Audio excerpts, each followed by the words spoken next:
Vous êtes prêts? Si vous voulez bien, je vous emmène au pays des histoires. Écrite et lue par Gwen Kerdraon.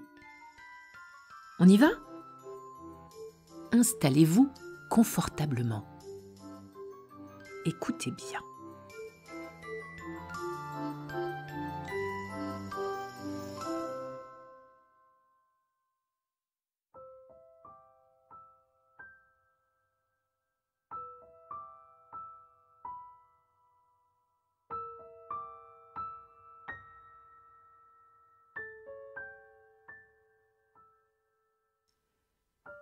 Les couleurs du monde. Mon histoire remonte à la nuit des temps, quand tout était gris, noir ou blanc. À l'époque, l'empereur Monotoni Ier avait effacé toutes les couleurs de la surface de la Terre. Il avait décidé, on ne sait pourquoi, que la nature, les hommes et tout ce qui existe sur Terre serait gris, noir ou blanc. Il mit les couleurs dans un coffre bien fermé et l'enfouit bien profondément dans une grotte. Personne ne sut l'endroit où avait été caché le coffre des couleurs, car il ne voulait pas que quelqu'un puisse redonner des couleurs au monde. Il écrivit sa décision noir sur blanc et prévint que toute personne qui essaierait ne serait-ce que de partir à la recherche des couleurs serait jetée en prison. Au début, les hommes broyaient du noir et faisaient grise mine. Ils tentèrent de faire changer d'avis au terrible empereur, mais ils furent jetés en prison. Les paysages et les hommes étaient sombres et tristes, mais peu à peu, ils s'habituèrent à ce monde monotone et sans couleur. Pour eux, la lune et le soleil étaient gris, les champs étaient gris foncé, les maisons étaient blanches, les rues noires, et le temps était toujours gris. Ils avaient fini par oublier les couleurs. Un jour, l'horrible empereur Monotoni Ier mourut. Mais c'était trop tard. Ses successeurs n'avaient pas même idée d'un autre monde, et cela leur convenait. Bien plus tard, un beau jour, un homme nommé Angelo Paletto, peintre de profession qui maîtrisait les camaïeux de gris à la perfection, comme tous les peintres de cette époque d'ailleurs, se réveilla en ayant fait un songe étrange. Il avait vu en rêve le monde en couleurs. Il se mit à peindre ce qu'il avait rêvé, mais ne parvint pas à reproduire ce qu'il avait vu pendant son sommeil cette nuit-là. Il se dit qu'il manquait quelque chose au blanc et au noir pour réaliser son œuvre, son chef-d'œuvre. Il se mit en chemin à la recherche de ce qui lui manquait. Il traversa de nombreux villages gris, de nombreux paysages gris, rencontrant des gens gris, tristes et sombres, s'arrêtant à la nuit noire et repartant dans le blanc laiteux du matin. Les jours passaient sans succès, mais Angelo Paletto ne se décourageait pas. Et une nuit, le monde en couleurs revint dans ses songes.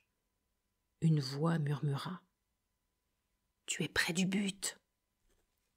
Dans la grotte tu entreras, le coffre des couleurs tu ouvriras, le monde tu changeras. » Il se réveilla et se dirigea bizarrement, comme poussé par une force étrange, vers la montagne grise. Il l'escalada et se retrouva face à l'entrée d'une grotte très sombre.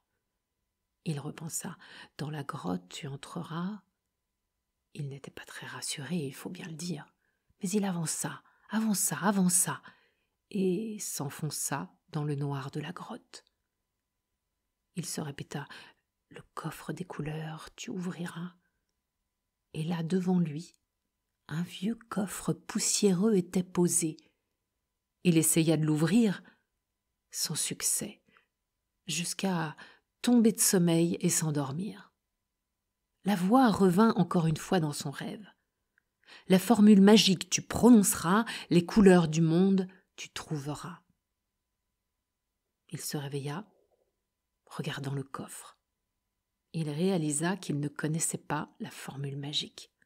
Un léger découragement l'envahit. Avoir fait tout cela et se retrouver bloqué, il s'assit et réfléchit et se murmura à lui-même. La voix m'a dit : « Le coffre des couleurs tu ouvriras, le monde tu changeras. » Il entendit alors un déclic. Le coffre s'était ouvert. Il souleva le couvercle et... oh, il n'en revenait pas. De l'intérieur jaillirent 3 teintes qui ne ressemblaient en rien à ce qu'il connaissait. Il se dit que les couleurs du monde étaient devant ses yeux. La première qui lui sauta au visage était lumineuse. Elle éclairait toute la grotte. Il décida de l'appeler jaune. La deuxième était sombre, mais moins sombre que le noir, et avait des reflets particuliers. Il l'appela bleue. Quant à la dernière, il sentit qu'elle donnait de l'énergie et de la force. Il l'appela rouge. Il se dit que son chef-d'œuvre serait magnifique. Oh, quel trésor! Il mit le coffre sur son dos et se décida à rentrer chez lui, heureux. Cette émotion était nouvelle pour lui. Il était léger et avait envie de partager avec tout le monde sa découverte. À la sortie de la grotte, il fit une pause. C'était lourd de porter sur son dos toutes les couleurs du monde. Il ne put s'empêcher d'ouvrir le coffre à nouveau et se dit « Oh, ce jaune lumineux pourrait illuminer le ciel, le jour comme la nuit. » C'est ainsi que le soleil, la lune et les étoiles commencèrent à éclairer nos vies. Il ne résista pas à prendre un peu de bleu pour mettre dans le ciel. Le rouge se faufila en lui et fit battre son cœur plus vite. Ses lèvres rougirent ainsi que ses joues. Tout le long du chemin, il distribua ses couleurs. Il avait beau les répandre, il en avait toujours autant. Sur les champs, les montagnes, les arbres, les rivières et les animaux, il jeta les couleurs toutes ensemble. Elles se mélangèrent et donnèrent du vert, du marron, de l'orange, du rose, du violet. « Le monde tu changeras, se rappela-t-il. » Mais oui, le monde changeait sur son passage. Les gens qu'il rencontrait le suivaient et se mirent à danser et à chanter, ce que personne ne savait plus faire depuis bien longtemps.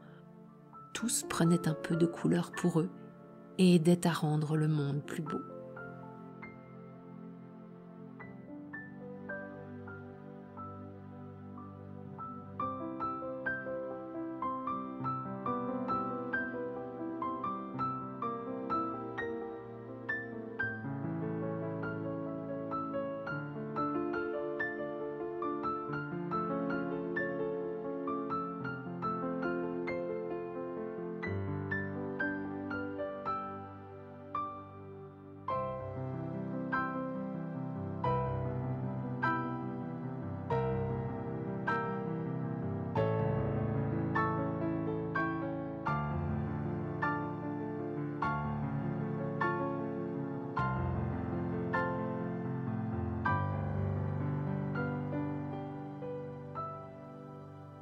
Le soir arriva. Ils observèrent ce qu'ils avaient fait. Angelo Paletto se dit que c'était bien mieux qu'un tableau sur une toile. Ils avaient fait un chef-d'œuvre tous ensemble. Le monde était beau avec toutes ses couleurs. Et puis, ils se regardèrent les uns les autres. Ils étaient tous différents. Les gens souriaient, riaient, parlaient, échangeaient. Ils étaient heureux. Angelo Paletto ouvrit une dernière fois le coffre. Ces 3 couleurs étaient toujours là. Il décida que chacun pourrait venir se servir pour ajouter des couleurs au monde. Il fit fabriquer des petits plateaux qu'il appela palettes. Nombreux sont ceux qui encore aujourd'hui mettent sur leur palette ces merveilleuses couleurs pour rendre le monde plus beau. C'est ainsi que la terre sortit de la grisaille et devint un monde riche en couleurs. Participez! Ajoutez votre touche de couleur au monde, il n'en sera que plus beau.